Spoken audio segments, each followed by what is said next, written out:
Hello everyone, welcome to today's webinar from Northdoor and Risk Exchange entitled Cyber Risk Assessment of the UK Insurance Industry for 2021. So this is an exercise we carried out recently to assess the risk posture for cyber across the industry, and that's a selection of carriers, brokers and cover holders. Do the next slide, Darren. So 12 months ago, the world was a very different place, but 12 months ago we carried out the same exercise. So we did the assessment for cyber across the UK insurance industry. That's a selection of carriers, brokers and cover holders again. And so a year on, we've done it again. And in that time, obviously a lot's changed. So now the working practices are all remote, we're all working remotely. Digital practices have accelerated massively. Cyber criminals are much more active, and the management of cyber risk in the insurance industry is more important than ever. So it'll be very interesting and timely moment to do the report again. Everyone who attends today will get a copy of the report, so I'll be sending that out to you. You'll also get a summary of the cyber risk posture for your organisation. So we would hope you get some very useful information out of it to benchmark yourself against the industry and your peers, and also have an understanding of the posture in your own organisation as well. So how this is going to work, we have an hour scheduled. We probably won't use all of that because the presentation will take about half an hour. If you want to submit questions during the presentation, that's fine. You'll either see a chat button or a Q&A button. If you have a Q&A button, then use that. Otherwise, you can use the chat. Depends which version of Zoom you have. If you submit those questions during the presentation, then we'll answer them at the end. So some intros. Richard Jeffries, that's me, Northdoor, client manager covering insurance. And Darren Craig, you can see, is Risk Exchange, or CEO Risk Exchange, the platform, and our partner that we use to run this cyber risk assessment. Some of you will know Northdoor, some of you are clients of ours. If you don't know Northdoor, we've been around for nearly 30 years, we started out focused on the London insurance market, and that's still a big focus for us. And we have a suite of applications that are targeted at that market to cover core insurance processes like underwriting and risk and compliance. And at our core, our IT solutions focus around data. So just making sure that you have a very efficient and protected data estate that you can get a lot of valuable analysis out of. And Risk Exchange is part of our solution portfolio that we use for our clients to help them manage their risk posture internally and also with their supply chain. So that's us. So now I'll move on to what you're all here for. So I'll hand over to you, Darren. Thanks, Richard. Good morning, everybody. As Richard said, my name is Darren Craig, the CEO of Risk Exchange. So I have the pleasure of taking you through the data this morning, or some sort of highlights, I guess, from the data from the recent assessment we carried out. There will be more data in the report itself. Just quickly, Risk Exchange is a platform which allows companies to manage, monitor and remediate risk, or cyber risk particularly, and compliance risk around not only your own organization, but also your third party or your supply chain or our partners. And it does this by carrying out continuous data collection across external footprints of companies, and then reports this information back in a very, very easy to understand score and grades, along with the technical data if that's a requirement. So the score itself, just to give you a bit of an idea how it's broken down.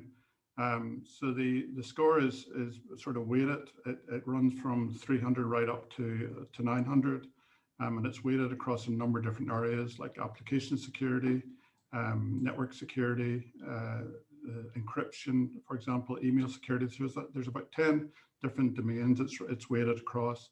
And those weightings vary depending on what we're seeing in the market effectively, or what we're seeing how companies are being attacked.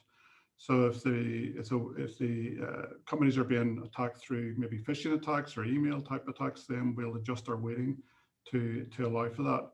And this recalibration takes place every quarter. So the score you're seeing is taken into account what we're seeing out on the market. It's then broken down into a number of target areas, and each of these target areas are given a grade from F to A. The important thing to note here is that the score itself is extremely important because it gives us an indication, a new indication of how susceptible you are to a breach based on the information we found. And if the score is running, somewhere less 500 or less, then you're at a high risk, effectively, of suffering some sort of security breach over the next 12 months. And we've seen this collaborated a number of times through some of the high profile breaches we've seen over the last 2 years. So the important thing is here to, if you have a low score, to try and improve that score and get it up to at least 700, high 700s. But if it's the key thing is to maintain it, I guess. It can be one thing to get it up to that number, but the hard bit is trying to maintain it. So some of the highlights, the report itself. So we carried out a sample set of companies, or approximately 150 organizations across the insurance sector, covering brokers, carriers, cover holders, and we took a sample set of that data over a period of 6 months. And unfortunately, it has shown that there is still a number of weaknesses within the insurance industry, particularly the Lloyd's insurance market, really is what we're covering here. And for us, it really highlights the fact that the organizations that we surveyed really need to go back to basics in some ways. Some of the things we have identified are really, basic security operational issues. And really, I think it's some cases, it's a case of companies aren't really looking at their external security posture as much as maybe they should, or they maybe have weak security operations. But digging into some of the detail, then, a large proportion of the companies that we surveyed still have not implemented DMARC, which is a authentication protocol used for securing email, and effectively it leaves these organizations open to phishing attacks. And as we know, phishing attacks are very, very common nowadays. 98% of breaches actually start with some form of email phishing attack. The other worrying thing is a lot of organizations are collecting data via their websites with very, very poor encryption methods or out-of-date encryption methods, which has been proven not to secure the data. So there's confidentiality risk there and integrity risk of that data. And at the same time, it's also putting the firms in question at risk of a GDPR fine because they're not meeting the requirements of GDPR. Digging into the brokers themselves, so the score is slightly down from what it was, but some firms, the mix has changed definitely, and one firm has achieved a score of 847, which is pretty good. And we'll dig into the broker detail in a minute or two. Then moving on to the cover holders. So again, a bit of a change in the mix here, but the highest achieving cover holder firm we looked at achieved a score of 810, which is very good. And the carriers themselves, again, surprisingly, these are large firms with large budgets when it comes to security, and they're not really achieving the high score levels we would, I guess, expect from these types of companies, coming in around the high sort of 700s. Now this year we have included service providers because, as everyone on the call knows, there has been a number of breaches across service providers within the insurance industry. And so this year we've included the data from those service providers as well, which is interesting to look at. And then the final point on this really is that looking at resilience across the insurance industry, There's a high proportion, it's over 50% of firms now using Office 365. And this really highlights not necessarily a security risk, but a resilience risk within the insurance industry. And if there was some sort of outage or a security event within some of these firms that are providing most of the firm's services, then they're at high risk of an impact. So looking at the score, just to start off with, the scores themselves, you can see here. So nobody's, on average, nobody's really getting up to the 800s. But we can see here brokers are well down in the 750s. Some ways, not surprising a little bit, these firms haven't huge security budgets. They maybe don't have a security team. They may be relying on third parties to look after some of their security.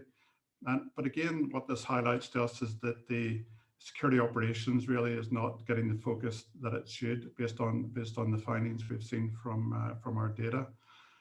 Again, cover holders, there's a mix of size of firms in that. Some are small, some are larger. But again, lack of or weak, I guess, security operations is dragging their average score down. We can see an improvement, obviously, in carriers and service providers. But again, if you look at service providers, for example, compared to other companies of a similar nature, maybe outside of insurance, they're falling well below the benchmark, which is sort of early 800s. Now, getting into the brokers themselves, so some of the key points here to note is that 54% of brokers scored a D when it came to email security. And really, this is more of a misconfiguration challenge. They're not having implemented DMARC, and this is putting their firms at risk of a phishing attack. So again, it's really an attack waiting to happen, really. And it's as I said earlier, it's sort of the prime attack vector nowadays. So it's an important one to try and resolve. And 54% of the population is a worrying number. 35% of the brokers scored a C when it came to the encryption. And again, this comes to, using weak encryption methods, in some cases, no encryption whatsoever, which is extremely worrying. We've seen examples of firms collecting personal data from applications, for example, for insurance with no encryption. We've seen examples of firms collecting or asking someone to log in with a username and password, and it doesn't have any form of encryption on that form whatsoever. So this is very, very worrying to see this. But again, it's something that, going back to basics, it's something that really can be resolved very, very quickly. And it really doesn't take a lot of effort or investment to resolve it. But I think it comes from the fact that there's maybe not a lot of focus on this part of the infrastructure. So again, just touching on a large population of the brokers are using Office 365. So again, that highlights a potential resilience issue. And looking at some of the detailed security vulnerabilities within the population, we identified some very, very high risk security vulnerabilities, which the details are detailed in the report itself. But 20% of the population that we surveyed had the same security vulnerabilities. Some of these vulnerabilities have been in play since 2010. A lot of them are exposed through Microsoft Internet Information Servers that haven't been patched correctly. So again, something that can be fixed through upgrades. But unfortunately, what we're seeing is a lot of the systems running are out of life, out of support from a security point of view. So it's not really possible to patch them. And some of these vulnerabilities have been around for a long time. So it really beggars belief in some ways that these haven't been resolved. So I think this is something it's worth digging into for anybody in the call. One of the first protocols really is to look at any external facing applications, particularly web server applications that maybe are end of life, are not able to be patched, and to upgrade those to a supported version. So then digging into cover holders, again, similar, 25% scored a C when it comes to encryption. So again, weak encryption here. Typical examples of this again is on web-based forms, not using certificates or encryption certificates at all to collect personal data, or no encryption or weak encryption is the three sort of common things we have found. So again, these things can be easily resolved, but it does require focus from the firms in question. Moving on then from the encryption sort of element is the 25% again of the population. We identified a number of high-risk security vulnerabilities. And I think in this particular cohort of companies, we identified issues in particular around Apache web services that are still running, but they're very, very old versions of Apache web services, or very, very old versions of PHP. So I guess the takeaway from this is to do a review of your existing certificates, web encryption certificates, make sure they're all valid within date. We've certainly seen some examples of companies that are certificates that are expired, but also ensure that you're using strong encryption ciphers on the servers themselves, and check the version numbers of all of the Apache or PHP version numbers to ensure that you're running the most current version, the one that's supported from a security point of view. So carriers, again, similar themes here. 21% of the carriers scored an E when it comes to network security, which is something we didn't really see so much in some of the other populations. And really this, this highlights Apache web server in this particular case. But we also seen a lot of database servers being exposed to the public internet. And really, we don't look into the database to see what's in the database, but we can tell there's a particular database service being advertised to the public internet. And this information is not only available to us as somebody that's just looking in from a public side of a company, but also it's available to any of the bad actors that wants to also have a look. But they're obviously going to go further and try and gain access to that database. The fix here really is to ensure that any database servers that you're publishing on the internet are firewalled correctly, and this really comes from weak firewall management. All database servers should be restricted to VPN access, or if you need to sort of publish the database service itself, then that should be whitelisted to the companies that do require that access, not just public access. There's certainly identification that a lot of these database servers are running with an any rule on a firewall, which allows anyone to gain access to that particular service, to start further probing and trying to exploit or brute force the database itself. And again, 12% of the population is still suffering from high-risk security vulnerabilities. And this, again, a lot of these things can be resolved quite quickly through good, strong operational security. So moving on to the service providers then. So service providers, as I said, it was a new category for us this year. And we included, all of the sort of well-known service providers, including Exchanging in this. And as we all know, Exchanging did have a breach. And unfortunately, the data from the service providers is not great. It certainly shows a lack of security operations, strong security operations when it comes to their external digital footprints or their attack surface.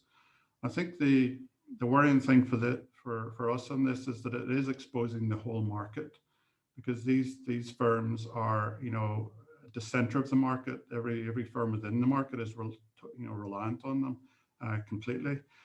So again, if this particular service provider suffers some form of breach, then it potentially could impact every firm within the market. And what we're seeing is, from the bad actors that we carry research against and follow, and on the dark web, and trying to understand what they're doing, who they're attacking at. The ones that are attacking financial services are quite complex. They're carrying out a lot of reconnaissance nowadays. They're not just going straight after one particular organization. They tend to carry out reconnaissance around who are the common service providers, who are the firms we're really trying to gain access to in the data within those firms. And they're looking for the weak links really into those particular supply chains, I guess, or ecosystems. So again, it's an important one to try and get addressed. And I think, I guess I would encourage anyone on the call working with any of these service providers. They're well known. I'm not going to go through them all, but to open up discussions around, how are they treating the data that's being passed to them on a daily basis, and what does their security look like, and put in, some form of continuous monitoring to these service providers. And I think also, the new operational regulation it's out now in terms of making sure that your supply chain is resilient and secure, also comes into play here. So again, it's a really important point.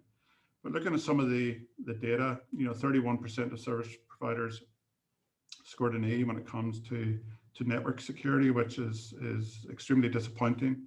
A lot of them have very, very insecure, weak encryption ciphers.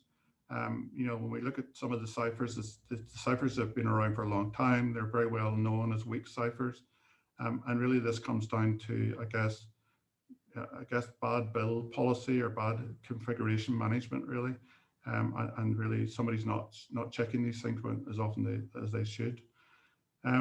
They also scored very, very poorly when it comes to application security. And a lot of this is from misconfiguration of applications, again, back to the build. There should be strong build documentation around any application. There should be strong DevOps around that. And it certainly looks, in this case anyway, in some of the service providers we looked at, that certainly isn't the case. A lot of very basic things that have been left off the web applications themselves. So again, this highlights an area that could be improved pretty quickly. But it does leave these firms open to exploit through their applications they're currently publishing on the internet. Again, a large proportion of the population scored a C when it came to DMARC. DMARC should be included in all DNS configuration now. It shouldn't be an option any longer. But it's still surprising to find firms still not using any form of authentication when it comes to their email. And it's exposing that firm, but also any firms that are working with and connected to those particular service providers. Again, not surprising, a large proportion of the service providers are using Office 365. So again, this highlights if there was an outage within some of these very, very large central service providers, that would impact the whole industry within the London market.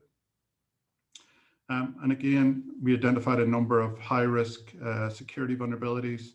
28% of the population had high-risk security vulnerabilities, which are exploitable today. Should have been fixed, I guess. They've been around for a long time. There is public known exploits available for all of these security vulnerabilities that we've identified. So really, it's a problem just waiting to happen, really, unfortunately, nowadays. So what can firms do generally to improve these things that we've identified? Really, one of the approaches is to implement a framework, a cybersecurity framework, like NIST. And I'm not really talking about information security like ISO 27001. It's more cybersecurity are the issues that we have identified. So again, I would encourage all firms to look at NIST as a particular framework. Cyber Essentials does get you some way there in the UK in terms of cybersecurity, but it really doesn't touch on the breadth, I guess, of NIST. So again, NIST is a very well-known framework within the European financial services banking community. So it's a framework I would encourage you to take a look at. It's also really important to develop an understanding of your network and its footprint. As part of our exercise, we go through and we discover a firm's digital footprint and who they're connected to, who are those common service providers, where are the resilience challenges within that ecosystem.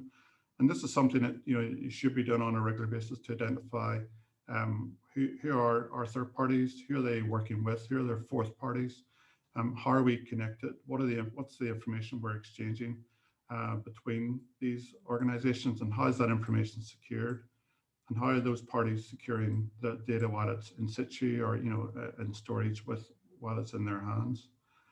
Again, policies, policy management is important, but it's not, unfortunately, it's not the end of the game. We see a lot of examples of firms that have developed very, very good policy, but it just hasn't been implemented, unfortunately, on the ground and the data sort of bears that out. Endpoints, again, with people working from home nowadays, we see a lot of examples of weak security when it comes to people connecting from their home PCs now. And again, in the same way they can connect to the firm to carry out their day job, and we can also identify those endpoints and identify the weaknesses within those computers.